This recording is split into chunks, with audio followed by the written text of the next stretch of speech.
online, ao vivo, colaborativo, gratuito, multiplataformas, com a Agilidade. Hoje, dia 8 de novembro de 2021, episódio número 273. E assim como nós fizemos no Outubro Rosa, hoje resolvemos homenagear o mês, né? O mês temático, junto à proteção ao câncer de próstata. Então, Novembro Azul, aí uma grande campanha, campanha mundial, né? Feita aí para que os homens se conscientizem e para que também as mulheres ajudem os seus familiares, os seus cônjuges, marido, namorado, quem for aí que puder ter acesso, né, a esse conteúdo, a essa informação, e, portanto, a esse problema que a gente vem enfrentando aí no mundo, é muito oportuno. Então, eu tenho a honra aqui, o privilégio e a gratidão de estar com a Rebeca Toyama. Marcos Bernardo também está por aqui, vou te colocar de moderador. Sejam muito bem-vindos. Bom dia, André. Bom dia, Bernardo. Tudo bom? Vamos falar um pouco desse tema, lembrando da importância, né, de quando empreender, não abrir mão da saúde. Por isso que eu acho muito pertinente a gente trazer essas temáticas paralelas aí, ou articuladas com o empreendedorismo. Bom dia, André. Bom dia, Rebeca. Bom dia, pessoal da audiência.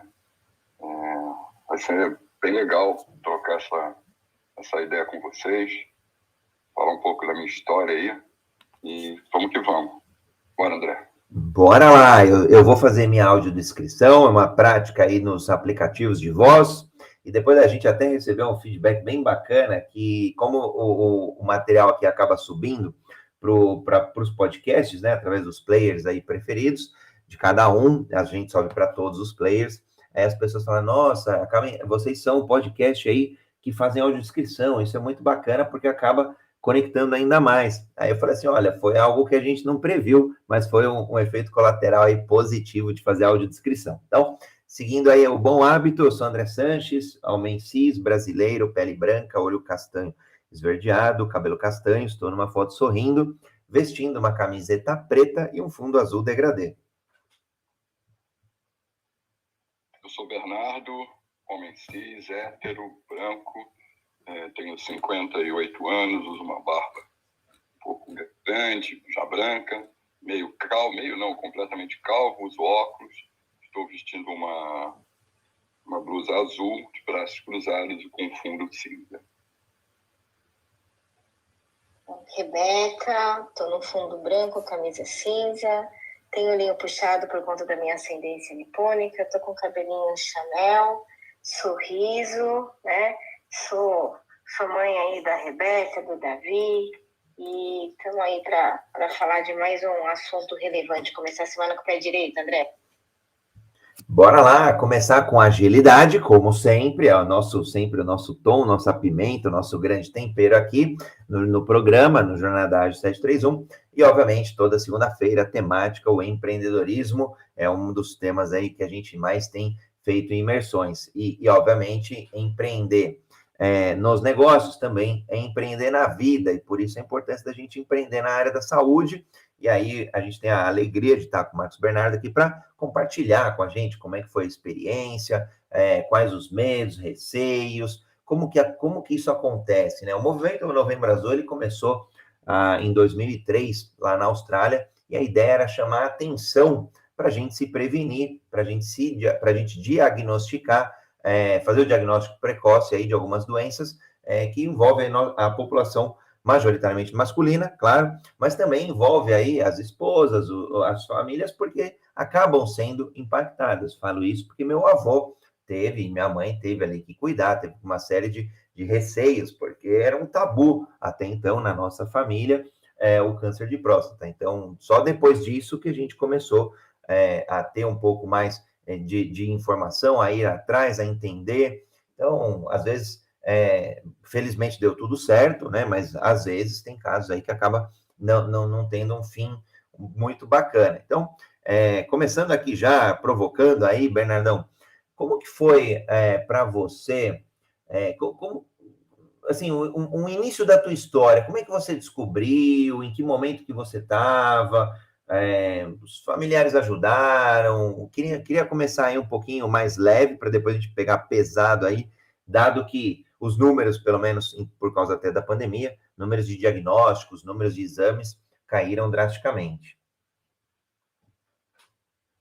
Então, André, eu tenho 30 anos aí de mundo corporativo naquele momento, foi em 2014, e no final de 2013, no meio de 2013, eu já estava num processo meio assim de insatisfação pessoal com o meu trabalho, né? Não estava mais feliz. Então, estava naquele momento em que chega domingo, você não quer que a segunda-feira aconteça, sabe? Tocava lá a musiquinha do Fantástico e eu já falava, não, amanhã tem que trabalhar, tem que ir para aquele lugar. E a coisa estava bem difícil naquele momento. Eu tinha mudado de gestor, tinha pego um gestor mais complicado, que a gente não estava se entendendo. O bottom line não estava feliz, estava bem feliz naquele momento. E em setembro, outubro de 2014, eu fiz um check-up anual, né?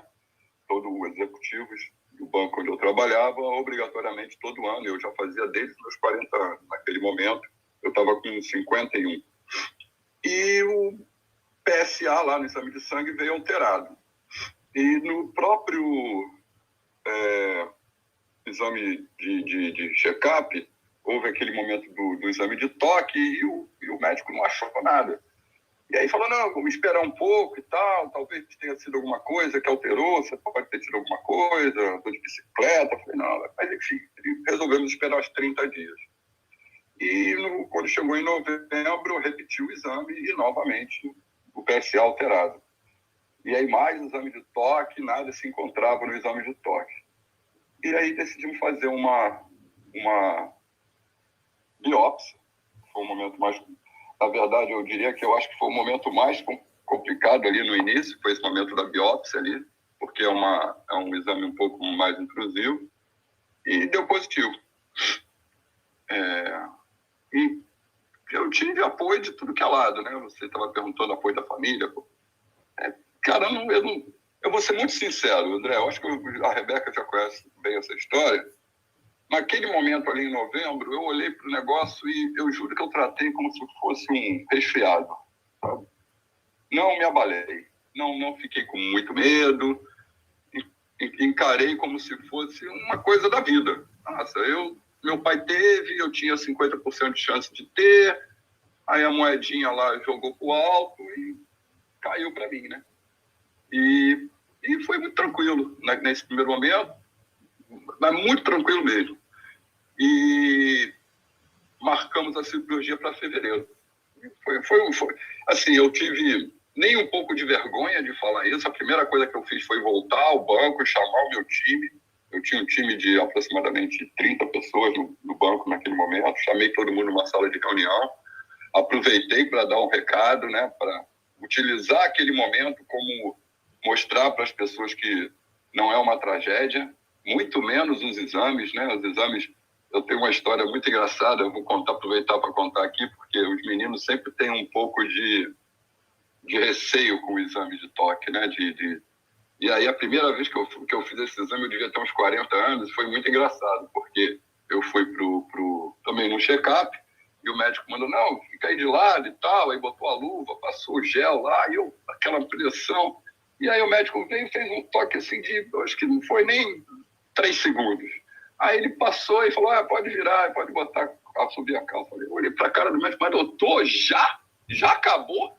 E o médico deu muita risada e falou, tudo bem, tava bom, ficou é muito simples o negócio, entendeu? Então, essa é a primeira coisa que a gente já tem logo que tirar da frente. A prevenção, sabe? A prevenção salvou. Se eu não estivesse fazendo os exames, se eu não estivesse fazendo regularmente mais de 10 anos, comecei aos 40, eu já estava com 51, eu não teria o histórico, aquele PSA alterado, talvez tivesse passado batido, enfim. Então, meninos, vamos aí, não deixe de se prevenir. E olha só que bacana, né, que você trouxe a questão do histórico, né? Quando a gente fala aí, muito no mundo aí da agilidade, a gente fala de métricas, a gente fala das tendências, é super bacana quando a gente tem as métricas, tem o histórico. E o histórico é um autoconhecimento nesse caso, o histórico acaba jogando muito ao seu favor, seja obviamente do indicador aí do PSA, seja para outros indicadores, né? Aqui em casa a gente acompanha muito o hemograma do Bernardo, por exemplo, por outras questões, e na vida, nos negócios, a gente sempre tem aí os indicadores, então, super importante. E agora, olha como é engraçado, né? Acaba sendo esse tabu, de fato, ainda, né, nos meninos. É o toque, é isso, vai consultar. Tem, assim, tem sempre brincadeiras ali ao redor, mas tem no final do dia muito receio de quem brinca, né? Falo, às vezes o que o João fala do Beto diz mais do João do que do Beto. E nas brincadeiras a gente acaba percebendo isso, né? Muitas vezes, depois, em tom mais sério, você pergunta para a pessoa, ela fala assim, não fiz ainda, ou não, isso aí não é para mim. Então, ainda, infelizmente, ainda tem muito tabu, mas felizmente, acho que talvez aí com a internet também, com as notícias aí correndo, as campanhas, cada vez mais esse assunto está sendo debatido, as empresas discutindo também, acho que é uma fonte muito rica de disseminação, de quebrar esse tabu, para que a gente, de fato, aí tenha essa prevenção. Agora, você comentou, Marcão, do seu pai, por exemplo. Você chegou a acompanhar, essa pergunta acho que eu nunca te fiz, você chegou a acompanhar o caso do seu pai? Como que ele aconteceu?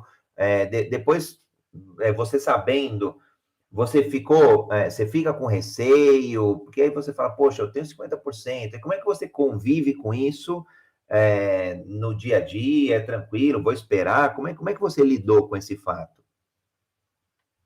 Eu acompanhei detalhes do meu pai, inclusive fiquei em enfermaria com ele, meu pai fez todo o diagnóstico, então, e aí a outra coisa que eu quero falar aqui também, que é o SUS, sabe?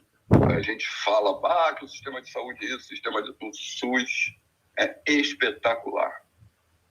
É espetacular. O meu pai e minha mãe, há muitos anos atrás, eles combinaram comigo que não queriam que eu pagasse plano de saúde. Eles queriam que eu mandasse a grana, enfim. E aí eles não tinham plano de saúde, mas isso não significa que eles não se cuidavam, né? Então, até hoje, a minha mãe, eu digo que a minha mãe, a cada 2 meses, está no hospital, né? Está lá ou fazendo um negócio da mama, ou está fazendo um eletro, está fazendo um acompanhamento. E meu pai também fazia. E meu pai devia ter uns 60, quase 70 anos, quando descobriu num exame preventivo lá, fazendo os exames lá, que estava com câncer de próstata. E meu pai já estava com quase 70 anos, 70 ou 70 e pouco. E aí fez a cirurgia pelo SUS, e a cirurgia foi muito boa. Depois ele continuou fazendo tratamento químico pelo SUS. E eu diria que o momento mais difícil ali foi o pós-operatório, né? Porque eu fiquei com ele ali na enfermaria, numa enfermaria coletiva. Mas, cara, eu não sei se eu sou tão positivo que tudo eles são, né? E meu pai dividia a enfermaria do SUS com algumas pessoas que estavam fazendo, com travestis que estavam fazendo o processo de mudança de sexo. Nossa, eu conheci tanta gente. E aí eu trazia e meu pai virou o positivo da enfermaria, sabe? Ficava eu e ele pela enfermaria, dizendo para as pessoas, não, vai dar tudo bem. Aí chegava sempre lá um rapaz mais novo, com 50 anos, eu me lembro como se fosse hoje, chegou um rapaz de 50 anos que não queria fazer a cirurgia de jeito nenhum, com medo das consequências, de ter problemas de ereção e tal. Ele era muito novo e tinha esse medo. E a gente conversou muito com ele. Não, rapaz, aí que você tem que fazer mesmo. Com 50 anos, você não vai ficar fazendo coisas paliativas, você vai viver muito e tal, vamos para frente. E foi um momento, assim, também muito positivo, sabe? Em algum momento, eu e meu pai conversamos, ele, mas eu já estou com 70 anos, para que eu vou fazer isso? Tá mais fácil eu morrer de outra coisa do que morrer de câncer de próstata. Não, vamos lá, vamos fazer, a gente nunca sabe, temos as condições, né? E enfrentar. Eu acho que uma cabeça positiva, né? Que olha para o problema, buscando a solução dele de uma forma positiva, a chance de dar bom é melhor do que se você olhar e olhar aquilo de forma negativa, né? Enfim, e eu nunca tive medo, sabe? Eu sempre fiquei atento. É um sinal, é uma probabilidade. Se seu pai, se a sua família tem casos que você tem mais chance do que qualquer outra pessoa. Então, por isso, mais do que nunca, prevenção. Porque quanto mais rápido você for diagnosticado, mais rápido é o tratamento, mais fácil é o tratamento e menos impacto aquilo vai ter na sua vida. E embora a gente teve queda, né, Bernardo, de diagnóstico, de procura, realmente a gente tem alguns avanços por conta da taxa de mortalidade, né? Então, realmente, o diagnóstico precoce, ele traz resultado, você é um relato vivo disso, a gente tem outros relatos por aqui também, mas eu até trouxe aqui uma provocação, André, porque eu sempre o Bernardo que quer trazer provocação, mas hoje o tema é muito, né, muito particular para ele, mas é que eu acho que também vale a pena a gente falar em novembro, não só do câncer de próstata, porque embora ele seja, né, ele é bem recíproco ao câncer de mama, 30% dos casos, né, de câncer em mulher de mama, em homem é de próstata, mas quando a gente vai para a taxa de mortalidade, a gente vai ter aí o câncer de traqueia, brônquio e pulmão, que se a gente pegar no último ano, a gente tem o mesmo número de óbitos, né, em torno de 16 mil casos, 13%, né, dos casos acaba, né, resultando em óbito. Então, é um outro tipo de câncer que eu acho que vale a gente também refletir, que aí é o público que é tabagista, ou, né, tem outros históricos. Então, a gente acho que pode também expandir essa reflexão, não só para um aspecto, né, em si, que é o novembro, enfim, próstata, mas o cuidado de modo geral, que muitas vezes a gente vai desenvolvendo alguns hábitos não muito saudáveis e acaba tendo aí um desfecho não muito feliz. Eu lembro de uma pessoa que o Bernardo também conhece, que é o Caco. A primeira vez que ele foi fazer coach, ele falou assim, eu quero uma história de sucesso, mas sem desgraça. Aí olharam para a cara dele, como assim? Eu quero ter uma história de sucesso, mas assim, sabe, sem ter que perder uma pessoa querida, sem ter que ter um câncer no meio do caminho, tipo, mudei por conta de uma perda, por conta de uma doença.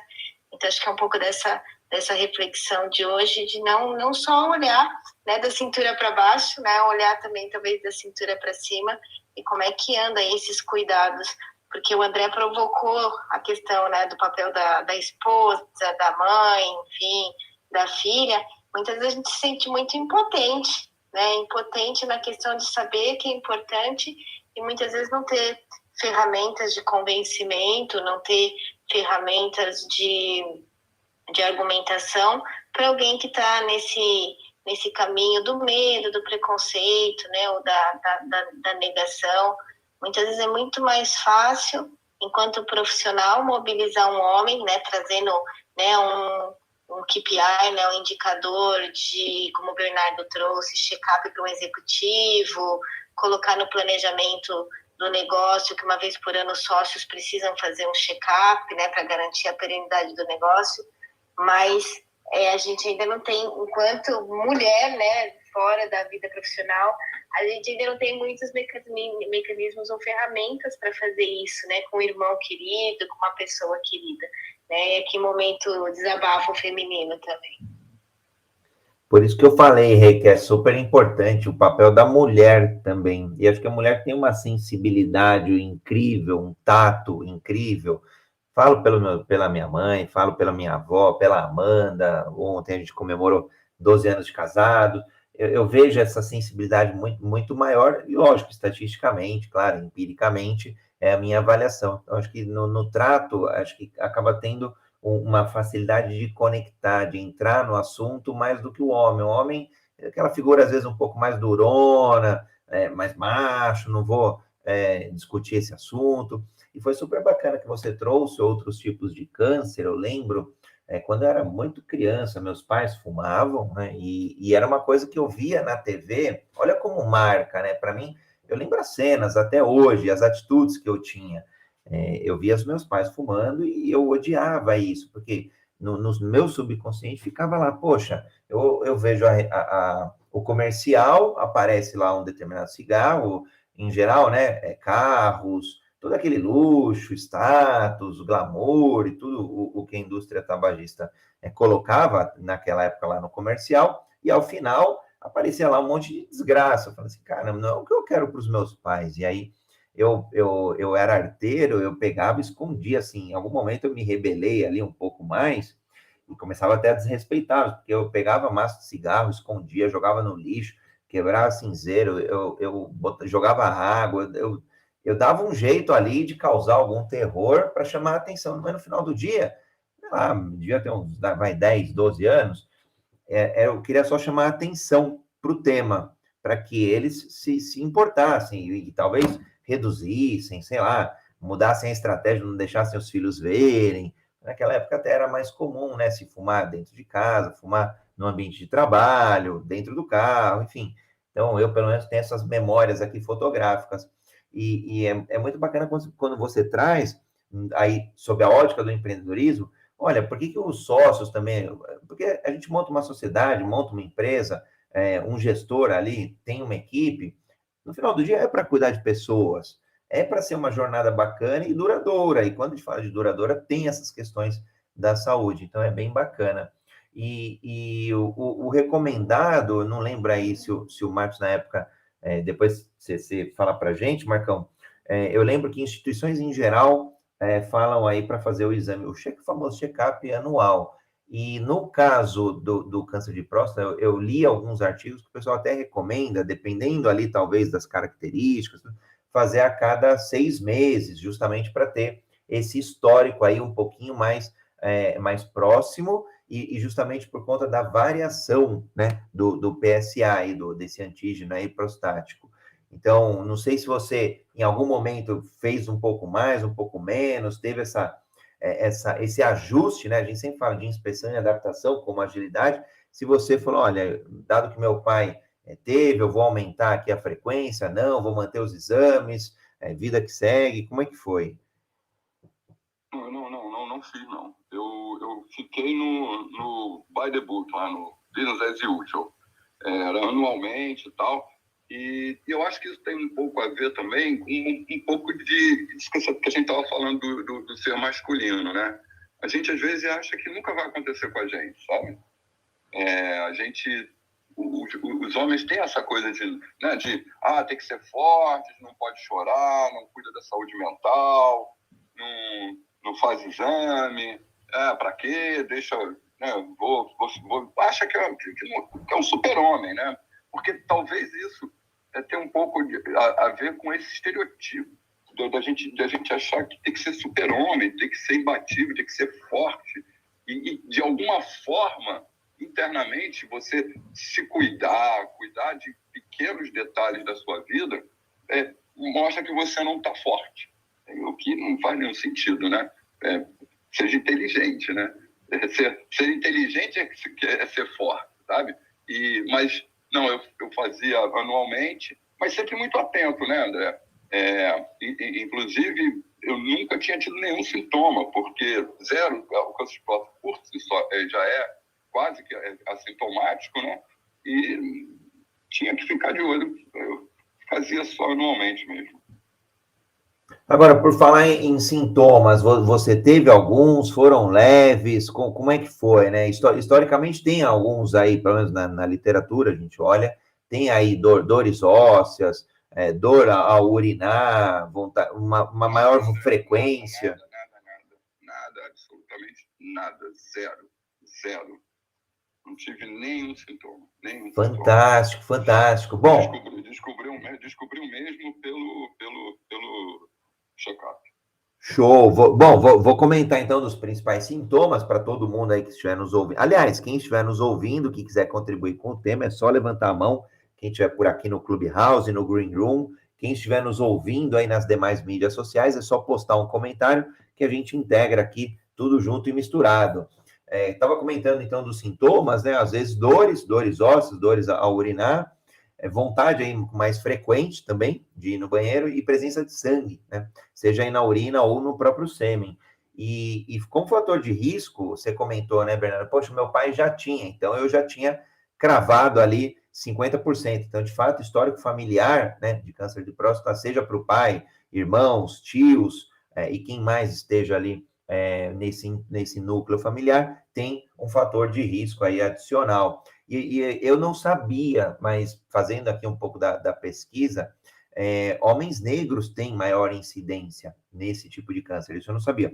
E claro, obesidade aí também é um dos fatores aí que acaba trazendo mais risco. Então, acho que a questão dos indicadores, né? Se eu estou obeso, talvez tenha consciência de que eu vou ter uma série de outros riscos, vírgula, dentre eles, obviamente, o câncer de próstata. Então, eu sei que jogo que eu estou lidando conscientemente, né? Acho que é bacana aí a gente sempre estar de olho. Meu avô, por exemplo, a gente sempre pega no pé dele agora por causa da obesidade, mas também ele está com 90 anos. E aí fica naquele dilema, naquele embate, o quanto que a gente vai brigar, né, com a obesidade dele, o quanto que a gente vai deixar viver e ser feliz e vida que segue, né? Também não adianta ficar controlando muito. Acho que no final do dia é muito do equilíbrio, né? A Rebeca acho que acaba falando muito dos equilíbrios aí nas várias áreas da vida, em particular na saúde. Acho que é um bom ponto aí para a gente refletir, né, Rê? Olha, André, que você falou com relação, né, aos negros, mas você sabe que 70% das mortes de qualquer tipo de câncer, elas acontecem em países de baixa e média renda, principalmente por falta, né, de conscientização e dados de pesquisa para se consolidar algumas políticas públicas, algumas estratégias, que é a falta da própria agilidade, né, na gestão pública, que acaba não dando diretrizes para se conectar nesse assunto. Mas acho que é importante não só, né, falar da moedinha, né, que o Bernardo trouxe, né, que é o 50% de chance pelas questões genéticas, mas trazer esse tópico de equilíbrio, que aí na cartilha do INCA, então, assim, toda vez que a gente quer olhar para esse assunto, acho que é legal consultar, né, o Instituto Nacional de Câncer, que tem muitos indicadores e ele tem lá ele tem um cockpit, né, dessa temática, mas tem 4 outros aspectos na cartilha de prevenção do câncer de próstata, que é exercício físico, alimentação, higiene e o diagnóstico precoce.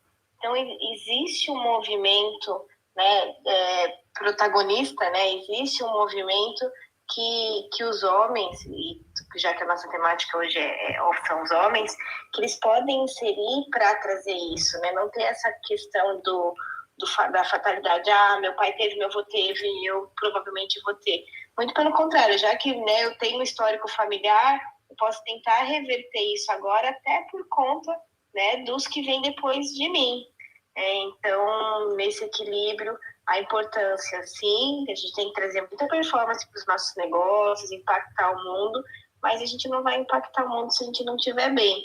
Então, essas questões de também, dentro dos nossos planejamentos, dentro e fora do negócio, a gente poder trazer o exercício físico. O Bernardo também tem uns relatos bacanas, né? Eu tive, para quem nunca ouviu nossa história, eu tive o privilégio de estar do lado do Bernardo, porque se o antes, né, ele é assintomático, ele é silencioso, o tratamento é cruel. A gente sabe que o tratamento de câncer ele não é tranquilo, né? Eu acompanhei minha mãe, né, num grande duelo aí com Hodgkin durante muitos anos e toda a sequela depois. Então é por isso que muitos homens preferem até não olhar para isso, porque sabe que a partir do momento que ele tem a notícia, ele tem uma decisão a tomar, que é a que o Bernardo tomou, arregaçar a manga e mergulhar no tratamento. Aí, né, Bernardo, a conversa muda, porque o tratamento, né, ele é uma fase escura, ele é uma fase desafiadora que precisa ir até o final, né? Eu tive todo esse aprendizado de olhar, né, a coragem do Bernardo e como ele foi o tratamento junto com a transição de carreira e junto com uma série de coisas. Então, acho que o Bernardo podia contar um pouquinho, apesar que eu já aprendi com o André que 8 horas ele faz o reset de sala, mas acho que era legal o Bernardo falar um pouco do tratamento, né, com essa leveza que ele conta hoje do diagnóstico, mas acho que era legal também ele falar do tratamento e depois contar essa questão do mudar o hábito, mudar o estilo de vida, né, para que a cura ela se instaure.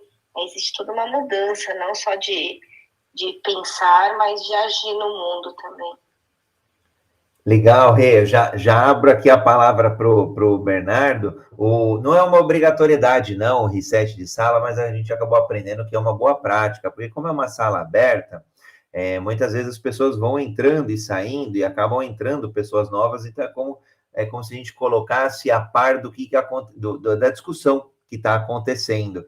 Mas por isso aí, mais ou menos na metade aí do encontro, não é religioso, às 8 horas em ponto, mas ali por volta da metade do encontro, a gente acaba dando um heads up ali, colocando ali todo mundo a par da discussão e até homenageando, é uma homenagem às pessoas que chegaram depois aqui da sala. Então, é mais por isso. Então, homenageando aí a quem chegou aqui dentro do nosso debate, hoje, dia 8 de novembro, a gente dedicando aí um episódio ao Novembro Azul, para que os homens e para que também as mulheres levem essa mensagem de proteção, levem essa inspiração a quem estiver passando por esse problema, ou quem esteja talvez até angustiado aí, receoso de fazer algum tipo de exame. Então, a gente já contou aqui um pouquinho dos indicadores aí, de que caíram aí os exames em tempos de pandemia, a gente já falou um pouquinho aí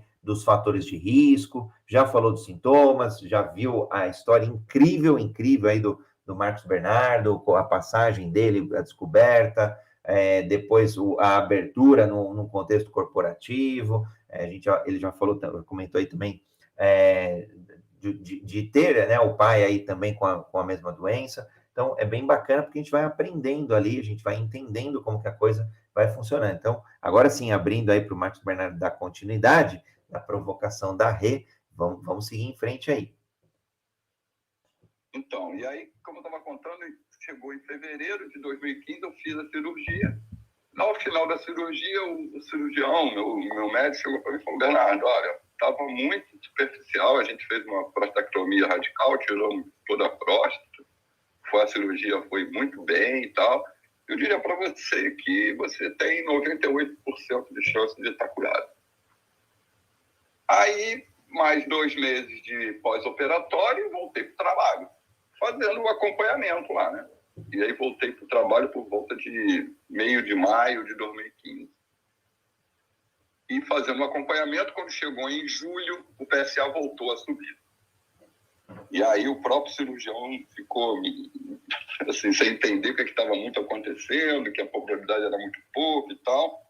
E aí a gente conversou e eu resolvi procurar um especialista. Eu fui para um oncologista especialista, o Dr. Marcelo Aysen, e batemos um papo, conversamos bastante sobre o assunto, e ele disse para mim: cara, não se preocupa, vamos tratar. E o tratamento, como a Rebeca disse, ele é meio complicado, pelo menos nas suas consequências, né? Porque se a cirurgia tinha sido um sucesso e eu não tive nenhum problema mais grave com relação à ereção, com relação à incontinência urinária, ficou tudo bem. Só no pós-operatório ali foi um pouco difícil e tal, mas não é normal. Quando eu tive a notícia que o câncer tinha voltado, aí diferente da primeira vez, eu fiquei muito chateado. Eu não digo que eu fiquei com medo, mas eu fiquei com uma sensação de porra, sacanagem, né? Eu fiz tudo direitinho, fiz tudo. E tem uma história muito engraçada, que quando eu fumava, e quando o cara diagnosticou que eu estava com câncer, eu parei de fumar na hora. Fiquei sem fumar, fui para a cirurgia, fiz a cirurgia. E aí, no dia que o médico disse que tinha voltado, a primeira coisa que eu fiz foi tomar um café e fumar 2 cigarros. Como se eu tivesse rebelde, sabe? Falei, se ferrar. Mas aí, na sequência, eu tive que parar de fumar de novo, porque o tratamento consistiu em 60 sessões de radioterapia local, todos os dias, um processo chato, muito chato. Foram 60 dias de radioterapia todo santo dia, com exceção do domingo.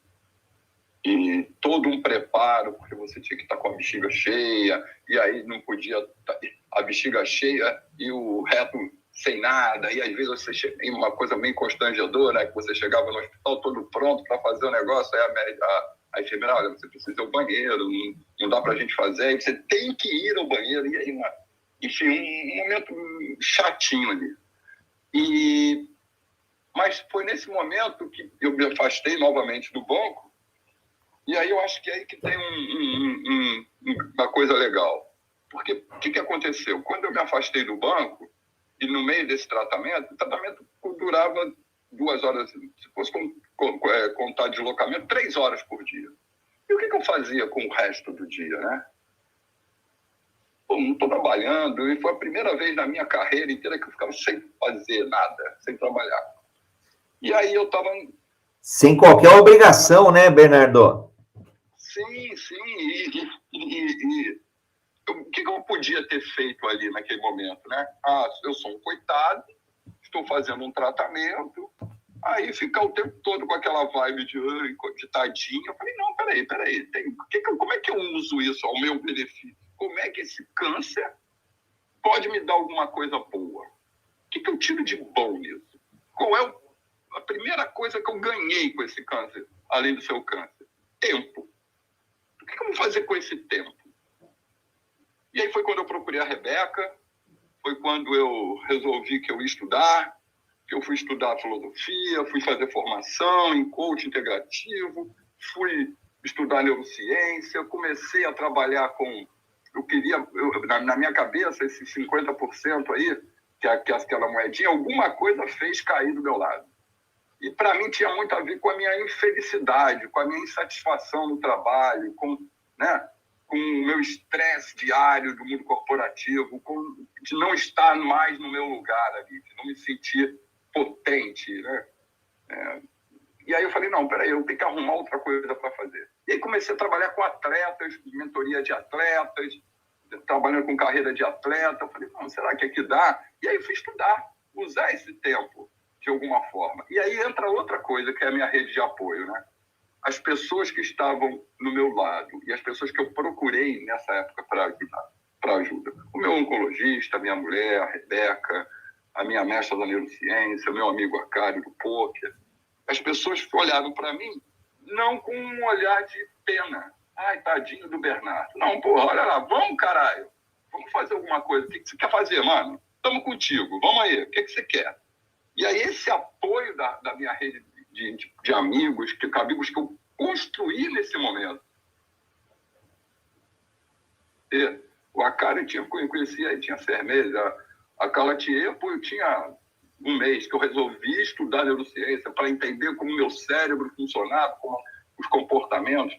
E foi tudo isso que e o tempo que eu tinha me proporcionou a possibilidade de fazer uma transição de carreira mais calma, mais tranquila. E o próprio banco, que me apoiou nesse momento também, né? Porque se por um lado eu meio que olho para ele, pô, mas vocês aqui me ferraram. Não foram eles que me ferraram. É da vida, mano.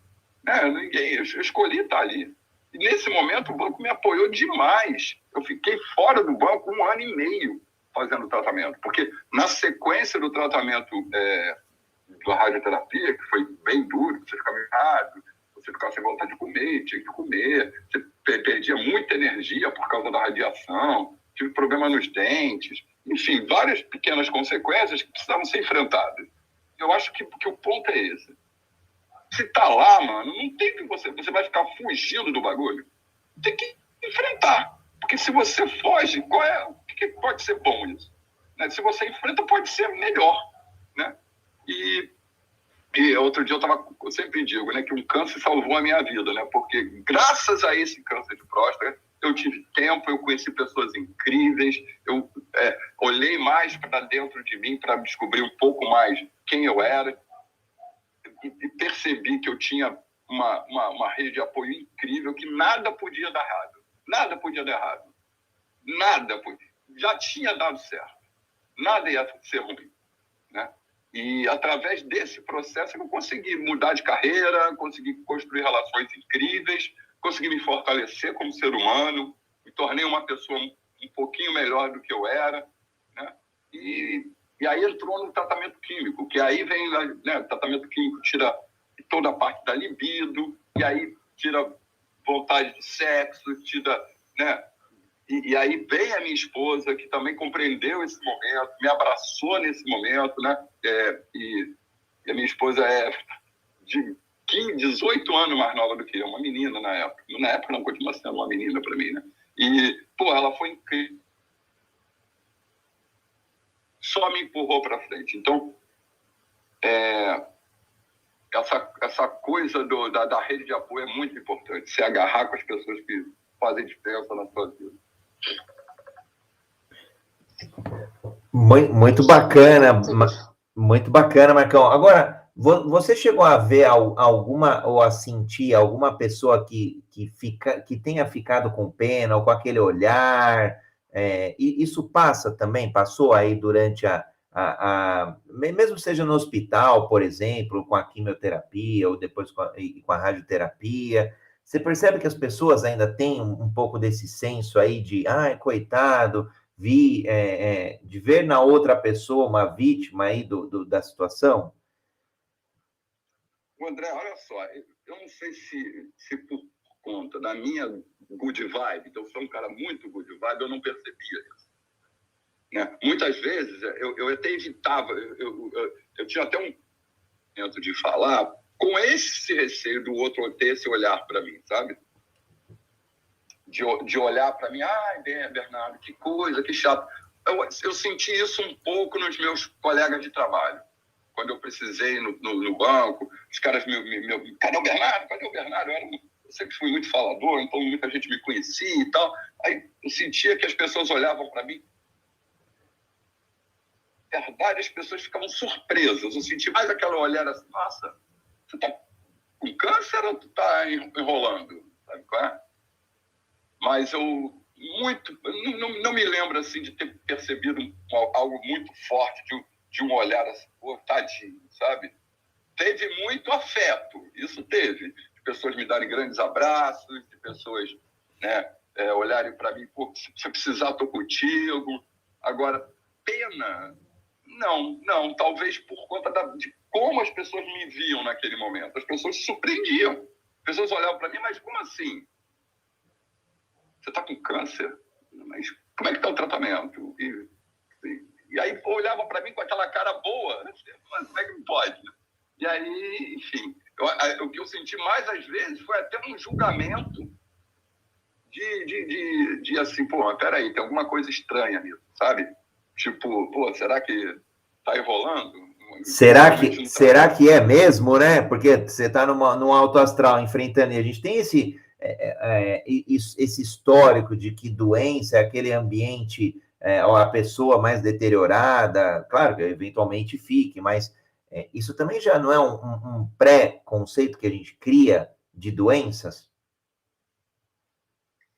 Você sabe que o Bernardo é um fenômeno, né? Porque a gente, bem nesses momentos mais críticos, a gente tinha sessões semanais, foi bem no meio, né?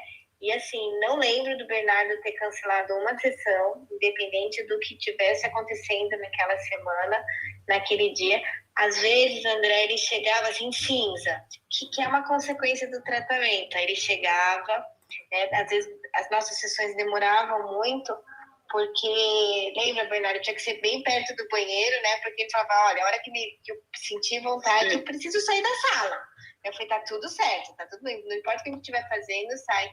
Mas, independente da cor, né? Se perdeu bastante peso, enfim, ele sempre com um sorrisão nos lábios, ele sempre, né, com uma presença, uma palavra positiva, otimista, olhando para frente.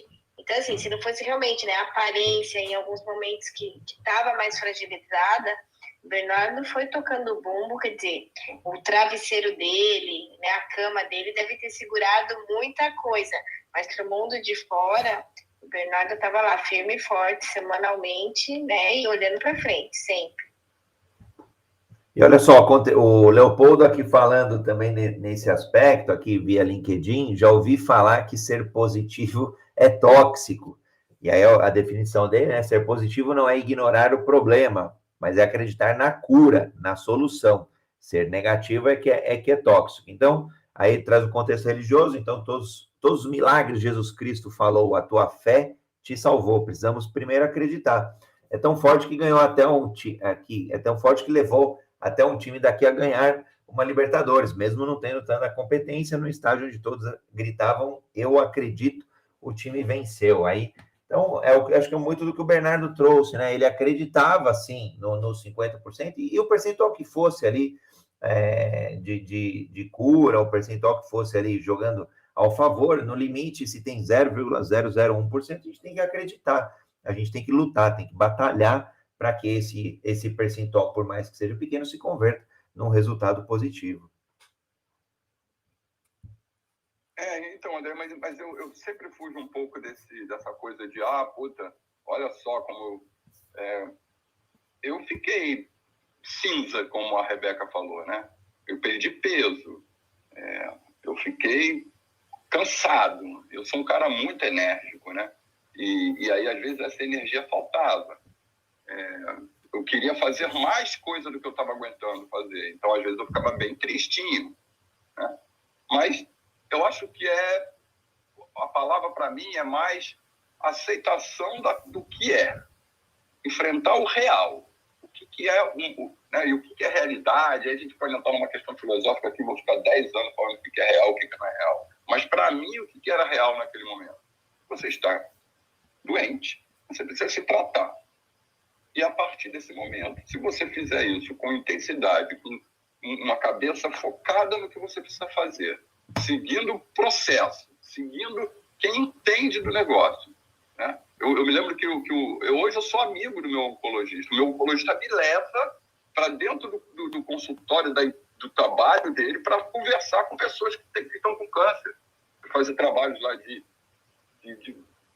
mostrar para as pessoas que é possível, né? Não diria motivacional, porque é simplesmente um olhar com compaixão, com entendimento que é difícil, sem julgamentos pelo outro, né? Sem julgar que cada um enfrenta as coisas com as ferramentas que tem, né? Eu tinha ferramenta, ainda bem, tinha ferramenta, tinha pessoas que estavam do meu lado, mas tem gente que não consegue, e tudo bem, e a gente tem que ajudar essas pessoas, a que elas olhem para as coisas e para si mesmas. Algumas pessoas acham que mas aconteceu isso porque é minha culpa, né? Ou botar a culpa no mundo, né? Enfim, olhar a coisa como ela é, né?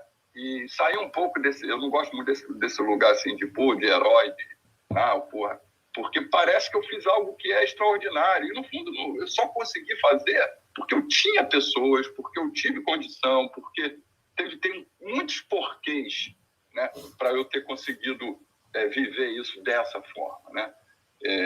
Ok, também tem um pedacinho meu, mas é um pedaço só, né? Se eu não tivesse uma Rebeca, se eu não tivesse um amigo que nem você, se eu não tivesse... Eu me lembro que a gente se encontrou nessa época. E você não teve um olhar para mim que não foi, Bernardo, tadinho, e agora? Coitadinho. Não foi, e aí, Bernardo, como é que você está fazendo? O que está precisando? Está precisando de alguma coisa? Vamos junto? Vamos, e acabou, é isso, né? Enfim, eu acho que é por aí. Acho que é um ponto... Pode falar, Rê. Um ponto de virada do Bernardo, né, é que chegou um momento que ele começou, né, esse encontro com o André Icari, com os meninos, né, na época do pôquer, enfim, ele começou a fazer a coisa fluir, né, porque o Bernardo é uma pessoa muito amorosa e muitas vezes o mundo corporativo não permite que a gente flua, né, essa coisa bonita, né, do amor, é muito indicador, muita correria, enfim, a gente ainda, enquanto espécie, não encontrou esse equilíbrio dentro das corporações.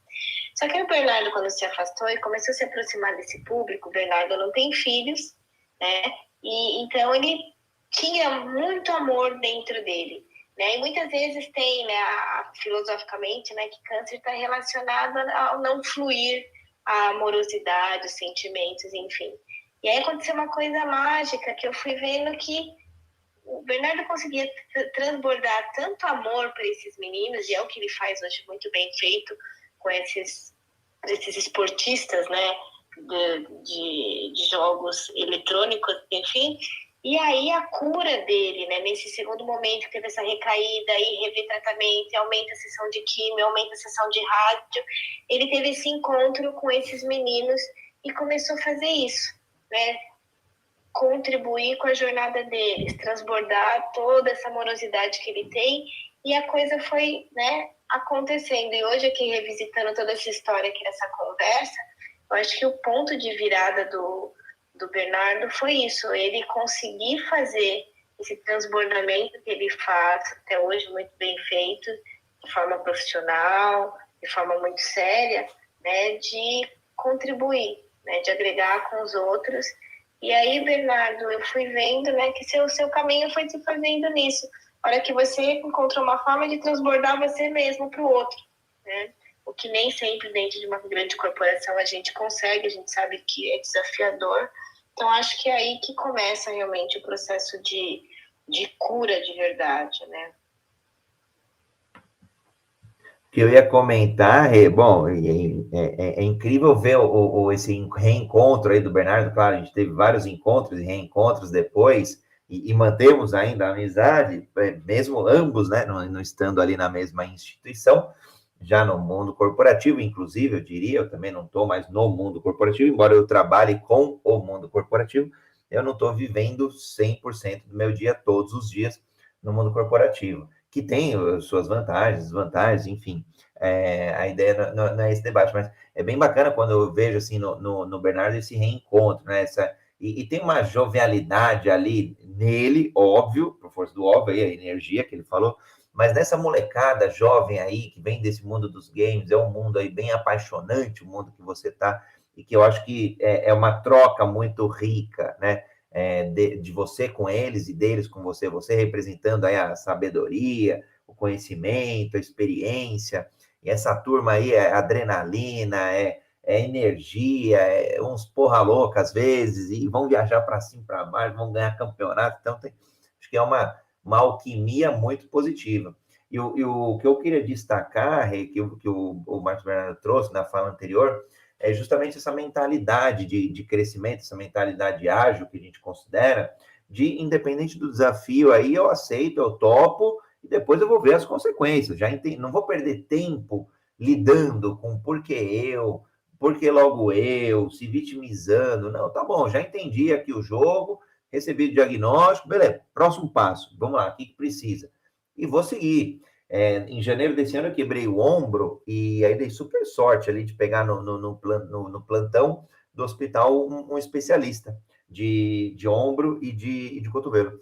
Eu brinquei com ele lá, virou amigo, eu falei, olha, eu vou seguir tudo o que você fala, porque no limite, se não der certo, eu tenho alguém para pôr a culpa, mas eu vou seguir. Então, eu segui lá tudo direitinho, deu super certo, e acho que é muito do que o Bernardo falou, eu vou seguir sim, eu vou respeitar, tem os profissionais, tem quem deteve aí o conhecimento, o estudo e a experiência para poder ajudar, então a gente tem que valorizar. E um ponto legal é que, olha, o que você trouxe, Bernardo, independente das condições, se eu tenho ou tenho parcial, sejam financeiras, sejam de amigos, familiares, de suporte, seja qual for quais forem as condições, mesmo que eu entender que eu não tenho, eu vou trabalhar para ter condições melhores, para aí sim enfrentar com mais força, com maior robustez aí, seja a gente fala do câncer de próstata, mas seja qualquer outro tipo de doença, de desafio que a gente tem. Então, acho que ressalta esses dois pontos. Bom, a gente tem mais uns 5 minutinhos aí do nosso encontro. Marcão, se quiser comentar em algum ponto que a gente não tenha trazido por aqui, por enquanto. Eu só queria reforçar o que a Rebeca disse, que faz todo sentido para mim, né, que grande parte dessa potência toda, naquele momento, ela existiu porque eu estava encontrando o meu lugar, estava sendo alimentado por um propósito, por uma intenção genuína, né? E é verdade, porque talvez não, certamente, as coisas teriam sido um pouco mais difíceis. Não que eu não conseguiria, como você mesmo falou, né? Que a gente, independente das circunstâncias, é possível se você vai atrás, se você não se vitimiza, se você não... Em nenhum momento houve essas perguntas, né? Por que comigo? O que eu fiz para merecer isso? Né? Isso nunca passou na minha cabeça, né? Zero. Talvez por ser um ser muito racional, né? E entender que era uma questão de probabilidade, talvez. Mas, certamente, também as pessoas, o momento, a descoberta do que, qual era o meu caminho, e esse alimento diário de estar fazendo alguma coisa que fazia sentido para mim, foi o que ajudou demais. Então, como aprendizado para mim, ficou muito isso, sabe? De dar sentido àquilo que você faz. Muitas vezes a gente fica assim, mas eu não sei o que... Não, você não precisa descobrir o que dá sentido para você. Você pode dar sentido naquilo que você já faz. Você já está ali, você já está trabalhando lá no mundo corporativo. Tá bom, como é que eu dou sentido para isso que eu faço? Né? Quando eu olho, via lá que eu tinha um time de 40, 50 pessoas, eu falei, mas peraí, eu estou influenciando a vida dessas pessoas em algum momento. Então, como eu dou sentido mesmo ali? Né? Às vezes a gente fica, que o mundo corporativo é isso, o mundo corporativo é excelente, é maravilhoso. Se fosse as grandes corporações que eu trabalhei, eu não seria quem eu sou. Né? Eles me deram muito, e eu dei em troca, e é uma relação de troca, como todas as relações. É um dar e receber. Né? Só que chegou um momento, como todas as relações, que a gente precisou se afastar, porque para eles também não era tão legal, para mim também não estava tão mais... Como os relacionamentos. A gente vive junto, se encontra, caminha juntos um tempo e, ok, agora nossos caminhos estão indo para lugares diferentes, tudo bem, né? Essa coisa de, o mundo... Eu vejo muita gente falar, o mundo corporativo, que essa desgraça, como é que você trabalha em banco? Não, tem lá 50 mil, 100 mil, 200 mil pessoas que estão lá. Como é que essas pessoas vivem se elas não derem sentido àquilo que ela faz? Como é que o caixa do banco não dá sentido na hora que vem uma senhorinha pegar o seu INSS e ela está com aquela dificuldade e você ajuda ela? Ali é que dá o sentido. Como é que o gerente do banco pode dar sentido na hora que o cara chega para pedir um empréstimo, né? Ou quando o gerente dele obriga ele a atingir uma meta, ele olha para o cara. Enfim, entendam as coisas, lidem com as coisas, né? Não adianta querer negar. Eu acho que a pior coisa é negar o desafio, sabe? Negar que precisa fazer alguma coisa. E aí você entra num processo de paralisia, de coitadinho, e não muda. E se não for o seu caminho mais, mude. É isso, eu acho que é a grande lição que eu tive. E aí a gente pode fazer aqui, André, um gancho com o que o Leopoldo colocou lá no LinkedIn, que é a coisa da positividade tóxica, que é justamente a antítese do que o Bernardo fez agora, né? Que a positividade tóxica, a felicidade tóxica, é a obrigatoriedade da gente entender que a gente tem que ser feliz, que tudo tem que estar do jeito que a gente quer, que a gente tem que ser perfeito, sempre estar animado, a gente sempre... E aí, nesse sempre, né, o otimismo, a positividade vira um peso. Aí a carreira fica um peso, a família fica um peso, a sociedade fica um peso, a política fica um peso, porque nada é perfeito. Né? As coisas têm metade luz, metade sombra, metade de acerto, metade de erro, enfim, é 50-50. E quando a gente não tem essa maturidade, a gente fica demandando que tudo seja ótimo, que tudo seja positivo e perfeito, a vida fica muito chata, porque ela nunca atende à expectativa, parece que sempre tem algo devendo, algo que está faltando. Né? Eu deixo de ter essa atitude, que a gente viu muito na fala do Bernardo hoje, de gratidão. Sei lá o que eu estou recebendo, mas eu estou recebendo com gratidão, eu vou fazer algo com isso e está tudo certo. Né? Que é uma postura de entender que está tudo certo. Do outro lado, eu posso entrar com uma postura de que não está certo porque não está perfeito. Então, sempre existe uma dívida da empresa para mim, uma dívida da família, uma dívida do marido, uma dívida do governo. Então, imagine, o mundo é o mesmo para os dois, né, os dois vieses. Só que ok, eu estou grato por tudo que eu recebo. E o outro, nada está ok, porque eu não estou recebendo o que eu gostaria de estar recebendo. E isso muda muito, né? Isso muda totalmente a nossa forma de lidar com as pessoas, com a carreira, com o mundo. E é uma questão de escolha, né, Bernardo, André? Aliás, fantástico essa questão da positividade, porque a gente começa a colocar a régua lá em cima, e qualquer coisa que vem um pouquinho só mais abaixo da própria régua, já é motivo de insatisfação, já é motivo de chateação. E aí o mundo fica chato mesmo, porque fica um mundo de cobrança, um mundo de uma busca eterna, e aí tem que sim tomar cuidado, né, com a mídia, com a sociedade, até às vezes com familiares, quantas histórias, né, tantas histórias não tem, dos pais quererem que os filhos sigam a mesma carreira ou trabalhem na mesma empresa. Isso acontece, e acho que o que você trouxe, né, entre luz e sombra, entre a luz e a sombra, acho que faz muito, para mim, faz muito sentido. Eu já fui muito chato de buscar essa perfeição, de ser o cara não vulnerável, né? Lembrando aí o TED Talk da Brené Brown de vulnerabilidade. Poxa, somos seres humanos, a gente vai errar, vai dar problema. Mas será que o charme não está em justamente se reconstruir, se recuperar, se reerguer, ou até ser resiliente, só balançar um pouquinho ali, como o bambu, né? O primeiro nível de resiliência, balança um pouquinho ali, mas não quebra, ou se quebrar, a gente se reconstrói. Será que não está aí esse charme?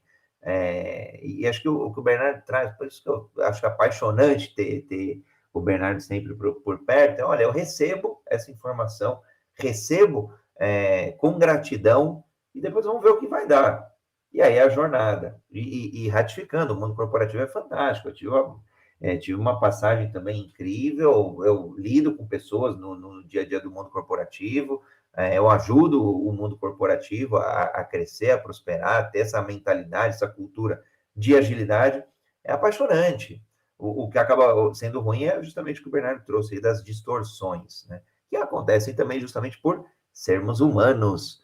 Muito bacana. Bom, vou pedir agora uma palavra final aí, não sei se é a Lala, o Gildo, o Lucas, quem estiver por aqui, o Leopoldo, quem estiver nos acompanhando, quiserem deixar uma última palavra do nosso encontro, aproveitar aí a Rebeca e o Marcos Bernardo, nossos moderadores, curadores do dia de hoje, sigam aí eles no Clubhouse, sigam no Instagram, no LinkedIn, estamos todos aí nas mídias sociais e é sempre um prazer trocar e evoluir junto com todos vocês, junto com a audiência.